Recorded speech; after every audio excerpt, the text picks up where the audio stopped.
banyak versi. Dimakamkan di mana Ki Ageng Mangir itu kan gitu.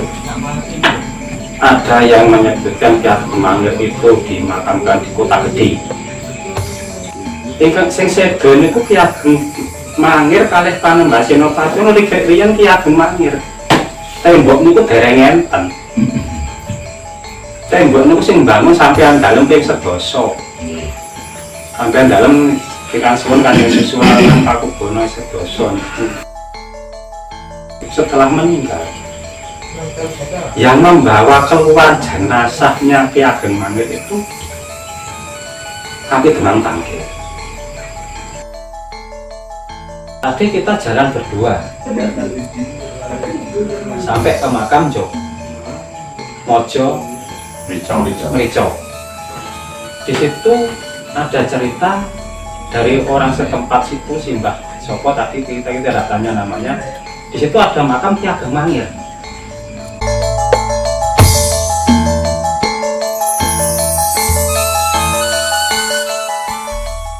Jadi kan Ki Ageng Mangir itu, nek miturut sejarah, Ki Ageng Mangir satu itu asma timuripun Raden Wonoboyo, putra Lembu Amisani saking Majapahit. Napa Lembu Amisani itu putra Majapahit kula terima tapi iku asale dari Majapahit. Bedah Majapahit lelono ngantos dugi Regi Kidul, Gunung Kidul. Wonten Gunung Kidul Kang Rama Kang Ibu Sedo. Lajeng Raden Wonoboyo itu cara-carane manekung semedi papane di Gua Langse. Gua Langse dapat isaroh dituduh untuk bertempat tinggal dan akhirnya didukuh di Mangir itu. Jadi itu dukuh Mangir. Jane ya cara nama itu jane ya rada kualik.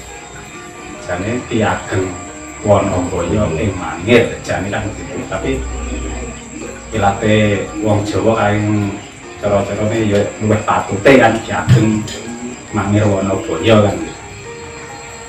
Ki Ageng Mangir satu, Ki Ageng Mangir Ki Ageng ing Mangir satu itu. Kasep asma timure Raden Wonoboyo itu asta pemerintahan ibaratnya kados sing nguasani apa pertunjukan perdagangan Mangir itu ya karena memang membantu Mataram waktu Bapak Talas Mentaok itu dikasih perdagangan di Mangir. Jasa waktu sak surute Ki Ageng Mangir. Jadi Ki Ageng Mangir sepuh itu kados lengser ke Prabon. Nek cara wong dhisik kan boten kados sakniki. Berarti dirusak patin itu enggak. Mau dhisik lengser ke Prabon terus mendito kan. Jakat karo sing gawe urip wayahe karek cerak sing gawe urip ora ngurusi kadonyan kan seperti itu. Ki Ageng Mangir satu itu maksud cerita itu bertapa di Gunung Mertadu.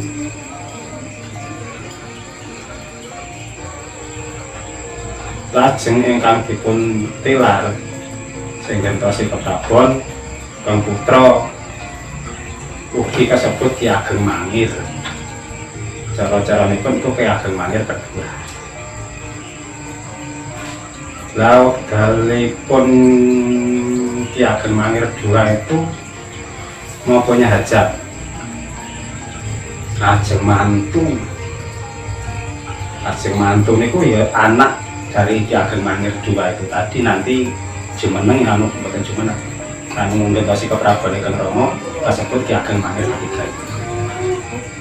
Nah dalam peristiwa anu apa Ajeng mantu niku Ki Ageng Mangir Ki Ageng Mangir 2 itu magesi Keng Rama gandeng anak arep duwe gawe wong tuane isih perkara wong tuane nanti digolek isih cara-carane kan dijui pangestu kan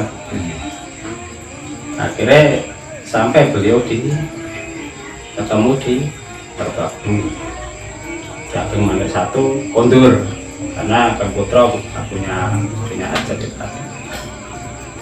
Nah, dalam waktu pelaksanaan hajatan itu kan yo ada jenenge wong desa kan rewangan.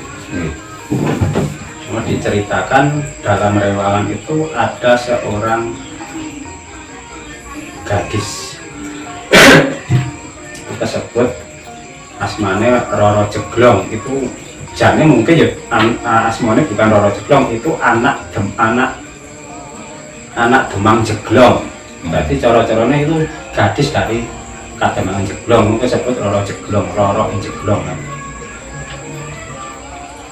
Waktu beliau itu sing ajeng rewang ten Kemangiran itu kan orang nggawa gaman. Cara-caranya wong arep nggo nyambut cek ora nggo lagi. Lah akhirnya golek sambutan Raden itu disambuti kalih Ki Ageng Mangir 1 itu terus diweling nanti besok itu jangan sampai kedudukan, maksudnya jangan sampai kelungguan. Ini jeneng koyo seperti itu juga aslinya itu cuman sanepan atau gimana ya kita juga nggak tahu. Apa sanepane peso itu ya mbok. Jadi kan peso itu ketutupan karo kloso. Terus kelungguan karo si Roro Jeglong itu tadi. Bar sing hajatan Ki Ageng Mangir 1 sudah kembali ke tempatnya bertapa. Roro Jeglong sekian bulan sudah kembali ke Kademangan Jeglong sampai sekian bulan ngandut. Nah, Kademangan Jeglong geger. Roro Jeglong itu cara-caranya anak perempuan masih gadis belum punya suami kok hamil itu cara anunya itu dipadosi digoleki jalarane kepiye wong nomor dikuci kok tangga itu. Akhirnya ya cerita rokok enteni bahwa ya sebenarnya tidak pernah campur dengan orang laki-laki, tidak, cuman itu diceritakan dari awalnya dipinjami peso terus kelungguan itu tadi ya. Akhirnya Jeglong itu diusir dari Kademangan. Cara-cara wong itu gailing semi Kademangan, wong anak Kademangan seperti itu kan. Sampai mau melahirkan akhirnya meninggalkan Kademangan Jeglong. Terus menuju tujuan itu yang mencari Ki Ageng Mangir itu tadi. Tapi sesampainya di Rawa Pening, Roro Jeglong kroso wetenge kok kaya arep nglairke kan. Jadi terus akhirnya Roro Jeglong itu juga melahirkan di situ di Rawa Pening itu.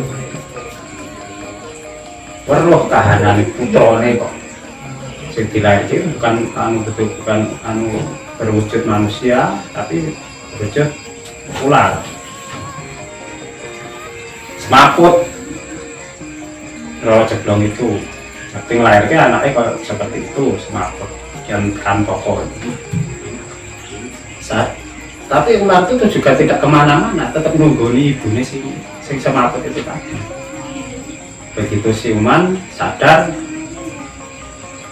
kula ya tetep jalmo kan gitu. Takon nek Roro Jeglong ya ngerti nek iki apa sing dilairke si pulau kuwi mau dikei apa paringi asma karo Jeblong itu baru Glinding. Terus takon wong tuane bapak sopo kan itu. Baru Roro Jeblong di belakangnya diceritake dari awal mulanya sampai akhirnya seperti ini. Akhirnya kan dawe kan goleki Ki Ageng Mangir itu tadi, Raden Wonoboyo itu tadi. Kita ketemu Raden Wonoboyo, tapi Ki Ageng Mangir satu. Di situ cara-caranya ya pengen ketemu ki eneng opo, wong kula kok goleki aku kan. Ya di situ juga diceritakan apa adanya yang diterima dari ibunya itu tadi seperti itu. Akhir dari cerita, cara gampangan ini singkatin cerita, Ki Ageng Mangir itu kerso purun ngakeni ini putrani. Neng dengan syarat, nek si baru Glinding itu tadi bisa ngelengkari Gunung Merbabu. Akhirnya itu dilaksanakan oleh baru Glinding, Gunung Merbabu dilengkari. Nah dalam melengkarannya itu cuma kurang dari kepala dan ekor itu kurang, cara-caranya kurang sakilan. Si baru Glinding itu tadi melet nggak oke dengan si ekor itu tadi. Nah, oleh Ki Ageng Mangir si lidah atau ilat itu tadi pagas tidak putus. Akhirnya itu jadilah tombak baru kuping. Itu tombak yang dari Keraton Mataram akhirnya. Nah dalam setelah itu dipagas, baru Glinding juga didhawuhi untuk melanjutkan bertapa di Rawakening itu tadi. Setelah itu Ki Ageng Mangir itu juga meninggalkan tempat itu. Aku lupa tempatnya untuk beliau meninggalkan itu, tapi arahnya juga ke timur dari Tlogobat atau Gunung Merbabu, tapi juga masih lereng Merbabu. Di situ beliau manakum di situ. Nah dalam menceritakan lagi yang di Kemangiran itu Ki Ageng Mangir II itu ini sudah berjalan sudah bertahun-tahun. Ki Ageng Mangir II itu sudah sepuh. Akhirnya salah ke Prabon dipasrahke Kang Putra. Kang Putra juga kesebut Ki Ageng Mangir. Tapi itu juga Ki Ageng Mangir yang ketiga. Ki Ageng Mangir kedua nyusul madosi Kang Romo. Sampai di tempatnya tidak ketemu. Kang Romo ten pundi? Ya mungkin cara dhisik apa tekon-tekon ya ora ngerti, apa wong sene wong ampuh ya awake dhewe ora ngerti kan. Akhirnya juga ketemu. Di situ Ki Ageng Mangir I itu sudah manggen di tempatnya itu pohon beringin yang Growong. Daerahnya dari mana? Oh ya, ceritanya seperti itu. Nah di situ Ki Ageng Mangir bisa ketemu, Ki Ageng Mangir II bisa ketemu Ki Ageng Mangir I itu tadi. Akhirnya kali Ki Ageng Mangir I disuruh pulang. Kali Ki Ageng Mangir II disuruh pulang, terus digawani tombak baru kuping itu tadi.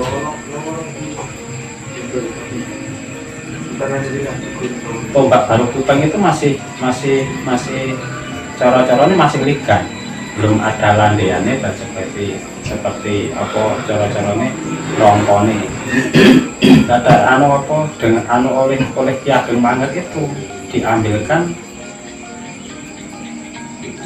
pukulan wit waru, bukan terus ditancep pukulan wit waru. Padahal pukulan wit waru itu yo saya juta siji yo enek. Cara-caranya itu yo angel golekane kan. Terus didhawuhi beto kondur ke Kemangiran. Sampai Kemangiran pas lagi ke Putra, Ki Ageng Mangir II tetap melanjutkan sing Topo Broto kan gitu. Ini Ki Ageng Mangir I sudah pamitan, besok lagi jangan mencari saya. Saya mau bersampurnane pati kan. Cara ceritanya itu menghentikannya bagian Ki Ageng Mangir I itu mukso kan. Tapi kata mukso sendiri juga ya, menurut saya yaitu tadi tidak gampang orang kok terus mukso. Nek zaman saiki mukso iki tetap konangan, saiki fotone oke. Zaman dhisik ganti jeneng wis diarani mukso kan seperti itu.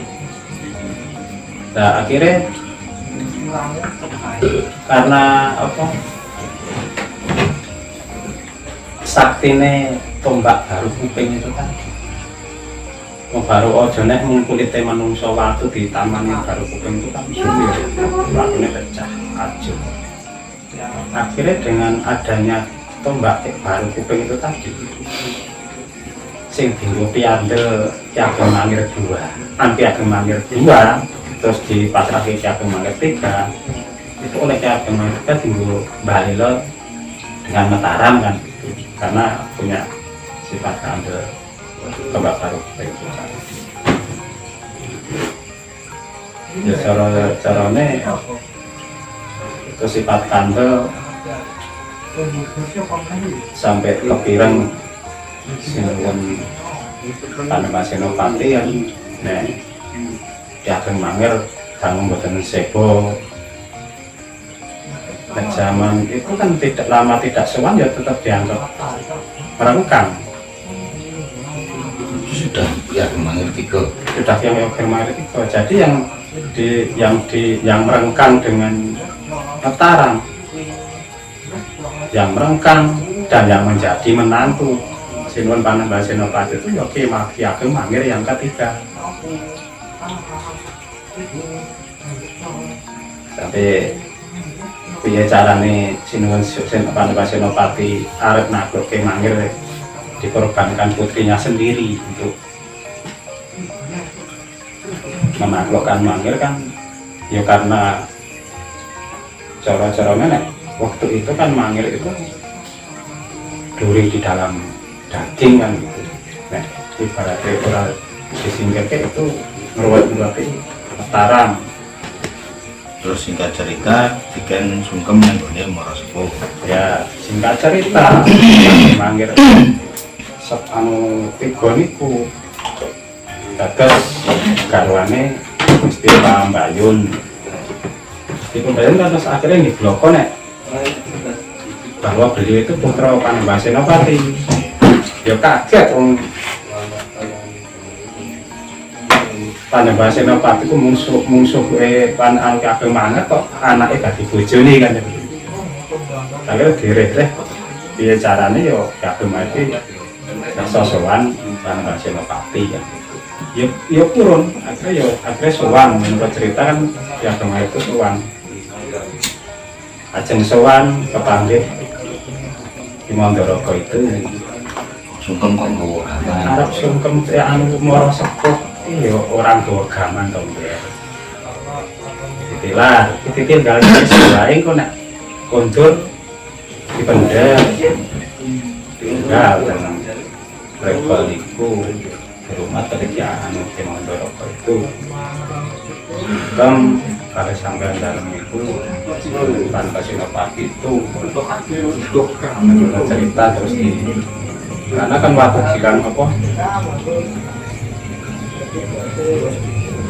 sing tinggi sungkem tinggian apa suku sampeyan dalem niku kan patut hilang terus sing mboten nek sakniki kan nganggo kursi alit ngoten niku nek riyen kan selok dalam sing sungkem di jambat jelas kene terus sasedane Ki Ageng Mangir tiga itu tadi juga menjadi banyak versi. Maksudnya banyak versi dimakamkan di mana Ki Ageng Mangir itu kan gitu. Ada yang menyebutkan Ki Ageng Mangir itu dimakamkan di Kota Gede, yang sebelah masuk ke dalam gedung, yang sebelah lagi masuk di luar gedung. Itu menjadi tanda ibaratnya pralambang bahwa sing separuh itu musuh, yang di luar sing separuh itu keluarga putra mantu kan. Tapi juga kita tarik sejarah juga. Kalau itu memang dimakamkan di Kota Gede dengan adanya seperti itu, dengan cerita seperti itu, separuh musuh separuh keluarga, apakah seperti itu? Kayaknya tidak. Ingkang sing sedo niku Ki Ageng Mangir kalih Panembahan Senopati riyen Ki Ageng Mangir. Tembok niku dereng enten. Tembok niku sing bangun sampean dalem ping 11. Sampean dalem pikan suwun Kanjeng Susuhunan Pakubono 11 niku. Lah nek ngoten terus makamnya sinten? Wong itu cara-caranya nggo gambaran. Ada cerita bahwa setelah dibenturkan dengan batu waktu sungkem itu, setelah meninggal, yang membawa keluar jenazahnya Ki Ageng Mangir itu kaki Demang Tangkil.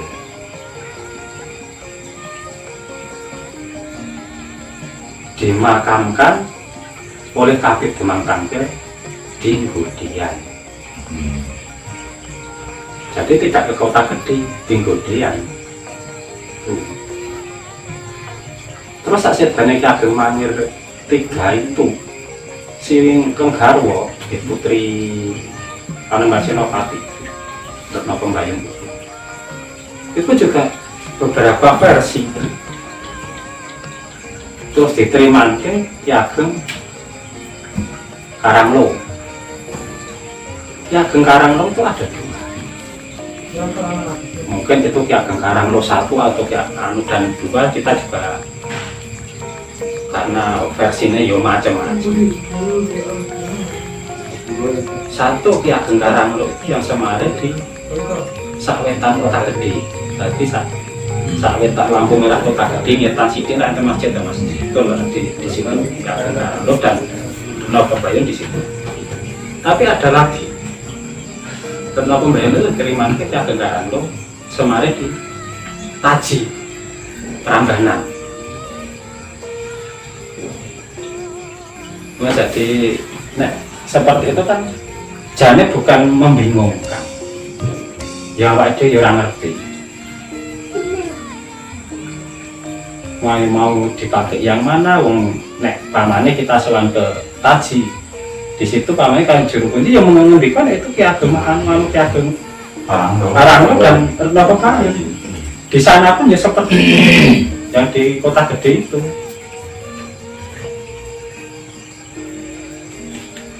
Oh, nek seperti ini, maksudnya seperti peristiwa-peristiwa itu. Corone pun nek pas termasuk makam-makam yang di Mbayat. Itu nek kita tidak mencari referensi untuk menemukan beliau itu siapa, mungkin besok itu jadinya seperti itu. Kono yeneng, kono yeneng. Termasuk kemarin kita ngobrol waktu di Pak Sageno. Sunan Pandanaran itu semarin kan Temanggung.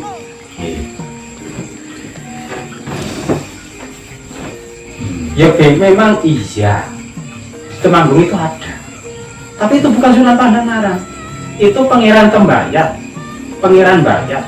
Pangeran Bayat itu bisa juga itu mbok anak putra ya bisa ya putra apa wayah. Kalau di Temanggung itu Gusmin Tegarejo itu kan mulainya rendah, kan rumahnya Tenggara.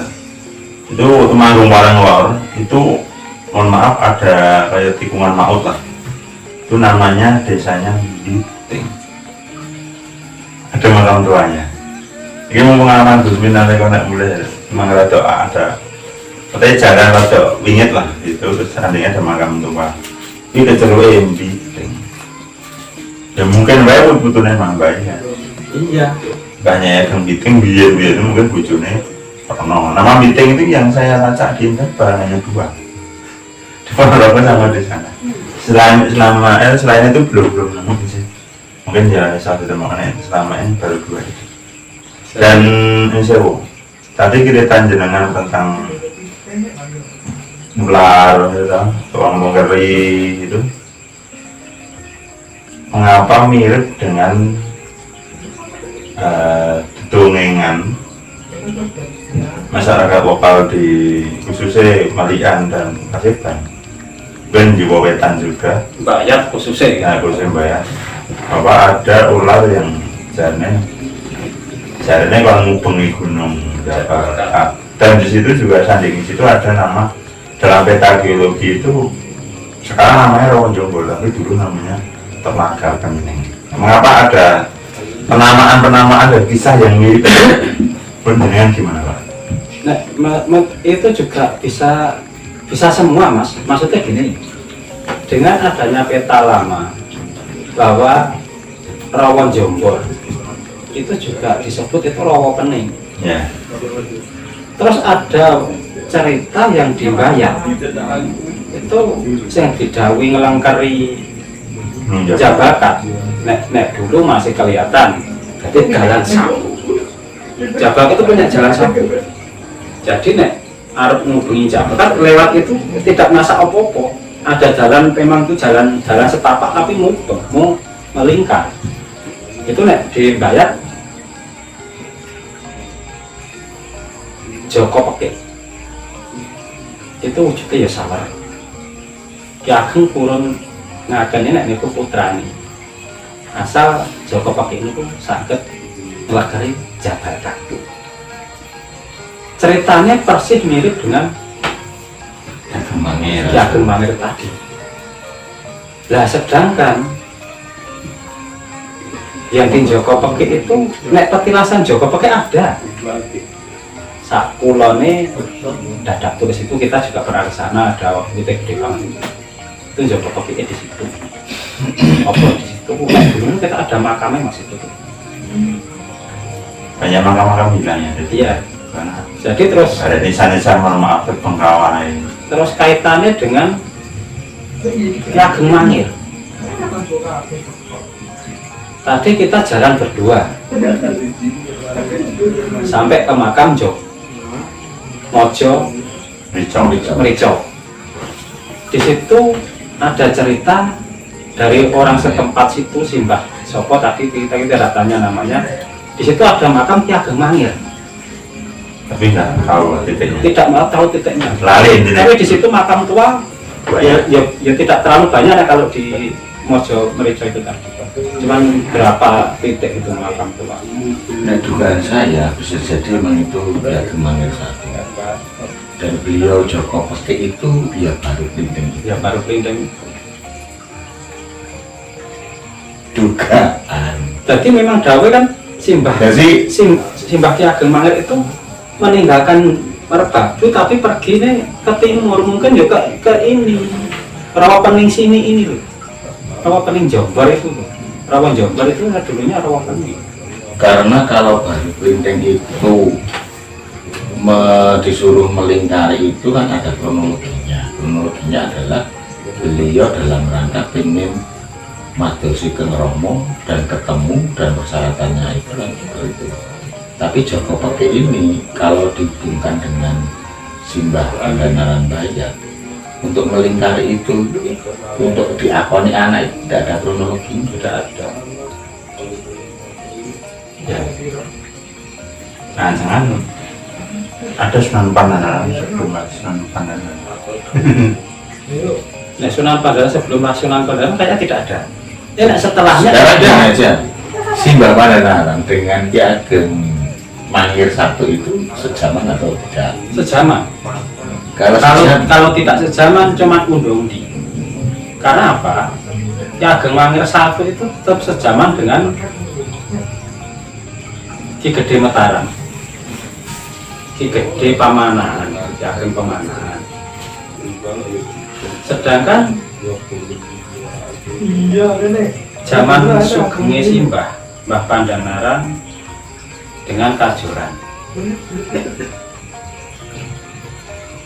Sayat Kalkum itu kan juga putra mantune Sayat Kalkum, Raden Suroso Panembahan Agung itu kan putra mantune Panembahan Ki Ageng Pamanahan. Ki Ageng Pamanahan mara tuane Sayat Kalkum, mara tuane Panembahan Agung. Panembahan Agung kuwi anake Sayat Kalkum, Pangeran Kajoran. Pangeran Kajoran itu rayine Simbah Pandanaran. Berarti kan sejaman. Pomo tuwa ya tuwa luwih sithik kan gitu.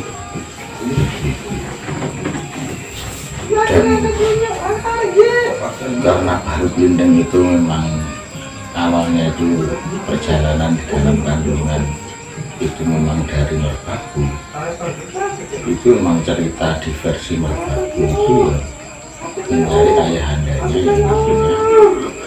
Tapi di Bayat sendiri itu kan tidak ada referensi bahwa kenapa si Joko Oke kok pengen diakoni putra Simbah Bayat, kan tidak ada referensi. Mungkin versi orang-orang Bayat itu maksud sih kalau ngomongin ini Mbah Bayat, padahal yang dimaksud adalah ya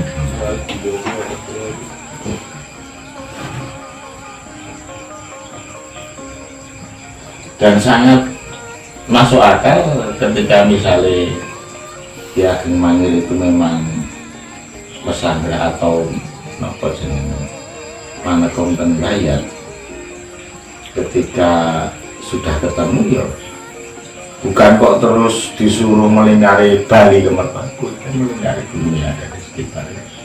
Mulai meneh melingkarkan bukan. Dan di internet itu kan pernah tokoh besar kayak Ageng Mangir itu sudah viral ya. Di internet itu yang ada itu cuma makam Ageng Mangir 3. Ageng Mangir 1, 2 itu nggak disebut. Yang ada di desa Mangir itu cuma petilasan kayak zaman-zaman Hindu, mungkin tempat-tempat ya peribadatan zaman semono. Ya, yang itu disebut makam gitu di internet belum ada, saya juga belum kesana, mungkin besok-besok saya nonton langsung kan mandornya dari internet, yang registrasi di internet di makam ini yang kemarin 1, 2 tidak kelacak saat ini.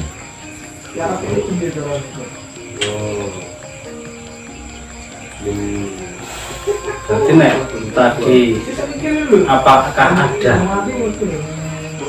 Sunan Pandanaran sebelum Simbah Pandanaran? Itu tidak, ya saya. Nah, sesudahnya malah ada. Karena sak surut dalam Simbah ini kan Kengwayah itu juga disebut Pandanaran. Pandanaran kedua, ketiga itu. Pandanaran itu kan Semarang, tidak kemana-mana. Itu kan kayak Pandanaran, tapi Sunan Pandanaran aja. Sunan. Mungkin namanya bukan Pandanaran sih. Ada beberapa nama lain sebelum beliau. Memang beberapa kisah itu mirip-mirip. Kayak ceritanya waktu perahu kan mirip. Aku bukan perahu. Itu